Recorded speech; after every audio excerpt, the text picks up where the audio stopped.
Guys, welcome to my YouTube channel Get Mechanical. जैसा कि आप सभी को पता है कि हम टर्बो मशीन का लेक्चर कर रहे हैं, जिसमें हमने प्रीवियस ईयर लेक्चर में जो डायमेंशनल एनालिसिस है वो चीज़ के बारे में पढ़ा था और उसके टाइप्स क्या होते हैं, कौन कौन से मेथड यूज़ किए जाते हैं, उसके बारे में हम पिछले लेक्चर में जान चुके थे। और कुछ एक जो पार्ट है जो भी डायमेंशनल एनालिसिस है फॉर्मूले का, वो हम इसी लेक्चर में कुछ जो इम्पोर्टेंट टॉपिक है वो उससे करेंगे। डायमेंशनल एनालिसिस का जो भी इम्पोर्टेंट टॉपिक है, जो फॉर्मूले जनरली आते ही है, वो हम इसमें करेंगे। और हमारा जो नया टॉपिक है वो है पावर कोफिशिएंट। और जो भी जितने भी टाइप के पावर कोफिशिएंट हो गया, फ्लो कोफिशिएंट हो गया, ये सब हम इसमें पढ़ेंगे। तो बेसिकली पावर कोफिशिएंट होता क्या है, इसके बारे में जनरली एक छोटी सी डेफिनेशन आपको पहले तो समझा देता हूँ, फिर आपको इसका इंग्लिश में जो लिखा हुआ है वो भी बता देता हूँ। सिंपली पावर कोफिशिएंट का मतलब यही होता है कि जनरली पावर कोफिशिएंट का यूज़ हम वाइंड मिल जो होती है ना, पवन चक्कियाँ, उनमें करते हैं। कि जो भी एयर आ रही है, जिस स्पीड से एयर आती है और उस वाइंड की जो ब्लेड को घुमाती है, उससे हमें कितनी पावर मिली है, वो चीज़ को शो करती है कि उसकी एफिशिएंसी कितनी है, उस एयर से हमें कितनी इलेक्ट्रिसिटी मिली है और कितना हमने इसका यूज़ किया, वो सब इस पावर कोफिशिएंट के थ्रू हमें पता चलता है। और पावर कोफिशिएंट अगर हमें पता हो तो हम बेसिकली ये भी जान सकते हैं कि हमें कितनी इलेक्ट्रिसिटी मिलेगी। तो यही होता है। हम इसकी डेफिनेशन पढ़ लेते हैं, पावर कोफिशिएंट होता क्या है। पावर कोफिशिएंट क्या था? पावर कोफिशिएंट, जिसे हम जनरली सीपी से डिनोट करेंगे, is a measure of wind turbine efficiency often used by the wind power industries. ये तो बता दिया मैंने कि जो भी वाइंड होगी, पवन चक्कियाँ होगी, वो सब इसमें यूज़ आती है। तो जो power coefficient is the ratio of actual electric power produced by a wind turbine divided by the total wind power flowing into the turbine blade at specific wind speed। तो ये जनरली एक ratio होता है जो हमारी जो भी actual जो इलेक्ट्रिसिटी पावर हमें प्रोड्यूस हो रही है एक वाइंड टर्बाइन के द्वारा, और जो टोटल जो भी हमारा वाइंड है उसमें फ्लोइंग एयर हो रही है, उससे जो हमें मिल सकती थी, उसका अनुपात होता है, उनका रेशियो होता है। तो अगर when defined in this way, the power coefficient represent the combined efficiency of the various wind power system and components which include the turbine blades and the shaft bearings and gear trains and the generator and the power electronic. इसके अंदर generally जो components होते हैं हमारे wind turbine में, वो उसके अंदर हमारे ब्लेड्स आ सकती है, उसकी टर्बाइन की जो ब्लेड्स होती है, इसमें शाफ्ट का बियरिंग्स है, और गियर ट्रेन्स हो गया, जनरेटर्स होते हैं, पावर इलेक्ट्रॉनिक्स होती है। ये जनरली हमारे कंपोनेंट्स होते हैं। और क्या the power coefficient of a particular turbine is measured or calculated by manufacturer and usually provide at various wind speed. If you know the CP at a given wind speed for a specific turbine, you can use it to estimate electrical power output. तो ये मैंने आपको basically पहले ही बता दिया था कि इससे हम, अगर हमें स्पेसिफिक जो हमारा पावर कोफिशिएंट अगर हमें मालूम हो गया, तो हमें कितनी इलेक्ट्रिसिटी सप्लाई होगी, कितनी इलेक्ट्रिसिटी मिलेगी उस पवन चक्की से या उस वाइंड मिल से, ये बेसिकली हमें इस पावर कोफिशिएंट के थ्रू जानकारी मिल जाती है। और ये तो सबको पता चल गया होगा कि जो भी इसके अंदर कौन कौन से कंपोनेंट्स आते हैं, शाफ्ट आते हैं, बियरिंग्स आते हैं, गियर ट्रेन्स आते हैं, जनरेटर्स आते हैं, ये सब इसके कंपोनेंट्स होते हैं। ठीक है ना। तो नेक्स्ट पार्ट है कि the power coefficient of particular wind turbine varies with the operating conditions such as wind speed, turbine blades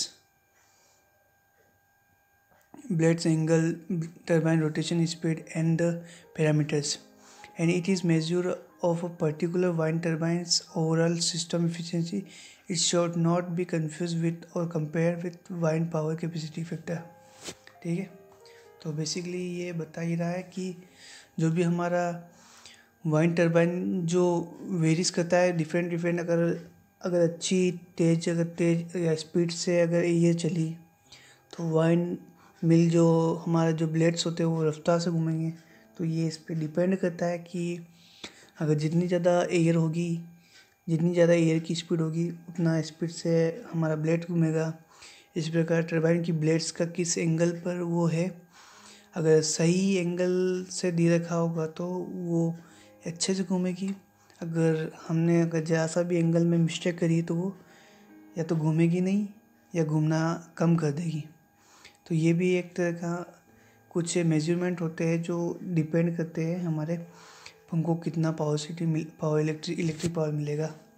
ठीक है, 2 मिनट रुकना, ये थोड़ा सा दिक्कत कर रहा है।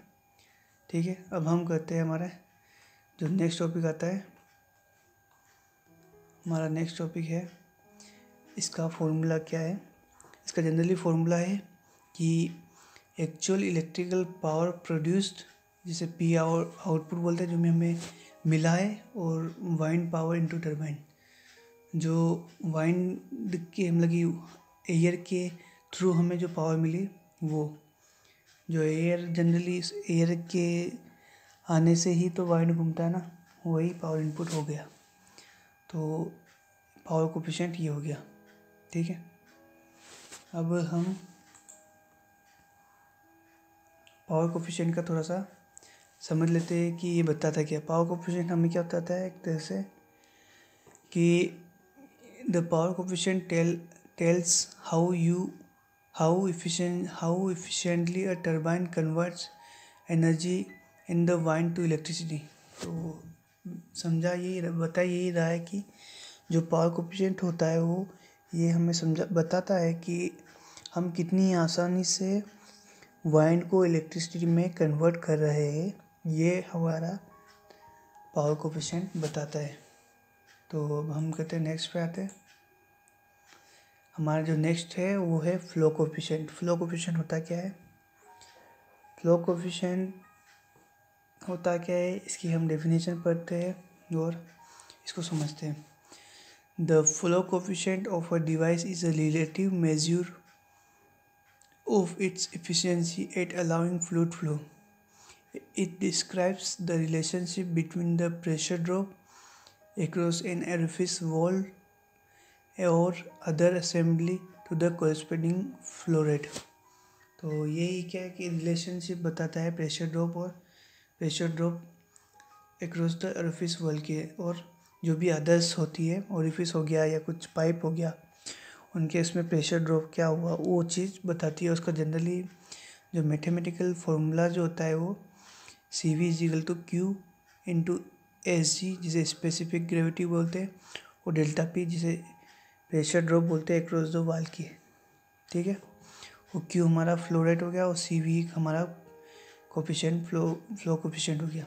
ठीक है, अब नेक्स्ट आता है हमारा हेड कोफिशिएंट। हेड कोफिशिएंट होता क्या है, जिसे हम साई से प्रेजेंट करते हैं, और ये क्या होता है, the head coefficient is a characteristics coefficient derived from the corresponding physical quantity according to the offended law and used to characterize the operating behavior. It characterizes the head of the pump। तो इसका generally formula होता है 2G × H/U² 2A, जहाँ U² 2A क्या होता है, circumferential speed of impeller outlet at the vane tip diameter, and G is the gravitational constant. तो यही एक सिंपल सा डेफिनेशन याद रखना है कि होता है क्या। वो जनरली आपके एग्ज़ाम में ये फॉर्मूले पूछे जाएंगे और आपको उनमें चूज़ करना होता है कि कौन सा सही फॉर्मूला है। और इसमें अगर एक चीज़ को बता रखी कि when the head varies at a constant rotational pump speed तो क्या होगा कि जो साई है वो एच के बराबर होगा। इससे क्या होगा, the head coefficient is therefore indicative of ordinate analogous of H on H by Q curve plotted on non dimensional representation in conjunction with the specific energy Y. This result क्या होता है, Y upon you square 2 है by 2, ये हो गया। ठीक है, simple definition.